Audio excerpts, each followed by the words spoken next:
Hello friends, మన previous సెషన్లో మనం ఒక సింపుల్ హలో వరల్డ్ ప్రోగ్రామ్ని రాసాం. ఆ హలో వరల్డ్ ప్రోగ్రామ్ మనకి ఈ విధంగా టెక్స్ట్ని స్క్రీన్ మీద ప్రింట్ చేసింది. మనం ఈ వీడియోలో ఈ ప్రోగ్రామ్ని కొద్దిగా ఇంప్రూవైజ్ చేద్దాం. Instead of hello world, hello ఆ యొక్క యూజర్ నేమ్ని మనం ప్రింట్ చేద్దాం. దానికోసం నేను కొత్త ఫైల్ని క్రియేట్ చేసుకున్నాను. So let's do this one. Hello, let's give Ram అని నేమ్ ఇద్దాం ఇక్కడ. ఓకే, ఇప్పుడు ఈ ప్రోగ్రామ్ రన్ చేసేదానికి సేమ్ హలో రామ్ అని వచ్చేసింది. ఫర్ ఎగ్జాంపుల్ రామ్ అని కాకుండా అశోక్ ఇవ్వాలి. సో ఆ నేమ్ని మనం మళ్ళీ ఇక్కడ చేంజ్ చేసుకొని మళ్ళీ రన్ చేసినట్లయితే మనకి ఆ యొక్క నేమ్ అనేది వచ్చేస్తుంది. ఇక్కడ మనం మాటికి ఈ ప్లేస్లో టెక్స్ట్ని చేంజ్ చేయకుండా ఓకే, మనం ఒక పని చేద్దాం. ఈ వాల్యూని మనం ఒక వేరియబుల్లో స్టోర్ చేసుకుందాం. వేరియబుల్ అంటే ఇంకా ఇచ్చే ఒక బకెట్ లాంటిది అన్నమాట. దీంట్లో అయితే మనం డేటాని స్టోర్ చేసుకొని ఆ వేరియబుల్ నేమ్ని యూజ్ చేసుకొని మనం వాటిని ఎక్కడ కావాలంటే ఎక్కడ యూజ్ చేసుకోవచ్చు అనమాట. Something like this. Let me take variable name called name. దాంట్లో ఈ అశోక్ అని నేమ్ని సేవ్ చేద్దాం.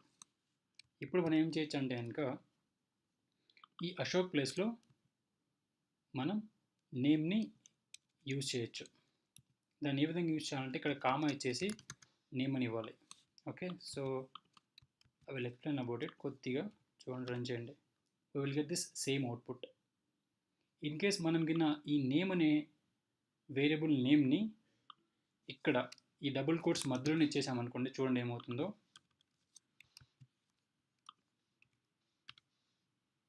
మనకి హలో నేమ్ అని వచ్చేస్తుంది అనమాట. ఎందుకంటే డబుల్ కోట్స్లో మనం ఏదైతే మెన్షన్ చేస్తామో అది ఒక టెక్స్టువల్ డేటాగా తీసేసుకుంటుందన్నమాట. బట్ ఇక్కడ మనం ఏం చేసామంటే ఒక నేమ్ అని ఒక వేరియబుల్ని డిఫైన్ చేసాం. ఒక వేరియబుల్ని డిఫైన్ చేసి దానికి ఈ అశోక్ అనే టెక్స్ట్ని అసైన్ చేసాము. ఓకే, సో ఈ నేమ్కి ఒక వాల్యూ ఉంది. ఆ వాల్యూని మనం యాక్చువల్ వాల్యూని యూజ్ చేసుకోవాలనుకుంటే వాటిని డబుల్ కోట్స్ మధ్యలో యూజ్ చేయకూడదు. ఓకే, దాన్ని పక్కన కామా ఇచ్చి ఈ విధంగా యూజ్ చేసుకోవాలి.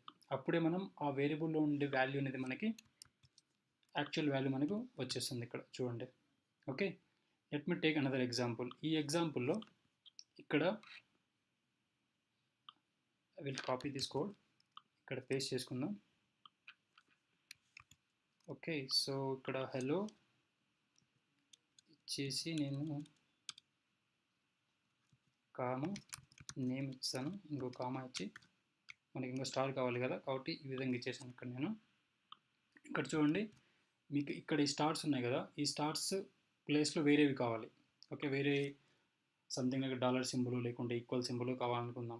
దానికి ఏం చేయొచ్చు, మనం ఇక్కడ రీప్లేస్ చేసుకోవచ్చు డైరెక్ట్గా ఈ విధంగా. ఓకే, ఇన్స్టెడ్ ఆఫ్ దాట్ మనం ఒక వేరియబుల్ తీసుకొని మేబీ ఆ వేరియబుల్కి ఏమైనా నేమ్ ఇచ్చుకోండి, లైక్ డెకోర్ అని చెప్పి ఒక నేమ్ ఇచ్చుకొని దాంట్లో మీకు నచ్చిన డెకరేటర్ స్ట్రింగ్ని ఇచ్చుకోండి ఇక్కడ. ఓకే, నా ఇక్కడ చూడండి, నేను ప్రింట్ డెకర్ అని ఇచ్చేసాను. అదేవిధంగా ఇదే ప్రింట్ స్టేట్మెంట్ని మళ్ళీ నేను ఇక్కడ ఇచ్చేసాను. ఇప్పుడు చూడండి ఏమొస్తుంది output. We got it right. So instead of మనకు ఈ ప్లస్ సింబల్స్ వద్దు, మనకి వేరే సింబల్స్ కావాలి. సో ఇక్కడ ఈ సింగిల్ లైన్లో మోడిఫికేషన్ సరిపోతుంది. మేబీ ఈక్వల్ ఇచ్చినామంటే మనకు అవే వచ్చేసాయి. So that's the main advantage of variable.